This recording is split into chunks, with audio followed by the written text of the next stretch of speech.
Praise lord. ప్రభు పేరట మీ అందరికీ సమాధానం కలుగును గాక. మాట ఇస్తే తప్పటానికి దేవుడు నరుడు కాదు. దేవుడు ఏదైనా మాట ఇచ్చాడు అనుకోండి, ఆయన మాట తప్పని దేవుడుగా మనకి కనిపిస్తాడంట. ఈ మాట నెంబర్స్ 23:19 మనం చూస్తాం. ఇది ఒక గొప్ప ప్రాఫిటిక్ ట్రూత్ గా మనం గమనించవచ్చు. దేవుడు మనిషిలా కాదు. మనిషి మాట ఇస్తే పరిస్థితులు మారుతున్న కొద్దీ ఆ మాటను జవదాటేస్తాడు లేదా దాన్ని మర్చిపోతాడు. కానీ దేవుడు ఆకాశం భూమి గతించిన ఆయన మాటలు గతింపవు అని వాగ్దానం చేస్తున్న గొప్ప దేవుడిగా మనకి ఇక్కడ కనిపిస్తున్నాడు.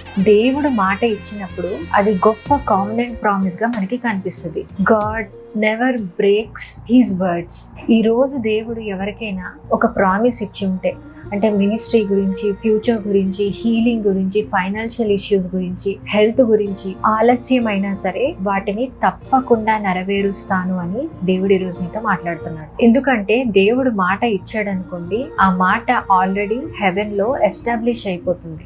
మన కళ్ళకి కనిపించకపోయినా, పరిస్థితులన్నీ మనకు ఆపోజిట్ గా ఉన్నా, దేవుడు మాట ఇస్తే మాత్రం అది క్యాన్సిల్ ఎప్పటికీ కాదు. ఎందుకంటే God's word is not emotion based, it's a covenant based. అందుకే దేవుడు ఈరోజు నీతో చెప్తున్నాడు, నేను నీకు ఇచ్చిన మాటలు తప్పక నెరవేరుస్తాను. ఆలస్యం అవ్వచ్చేమో కానీ అది నిరాకరణ అయితే కాదు.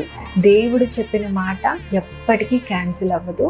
ఆయన తప్పకుండా నీకు ఇచ్చిన ప్రామిస్ని నెరవేరుస్తాను అని ఈరోజు మరలా జ్ఞాపకం చేస్తున్నాడు. దేవుడు నిన్ను, నీ కుటుంబాన్ని దీవించును గాక.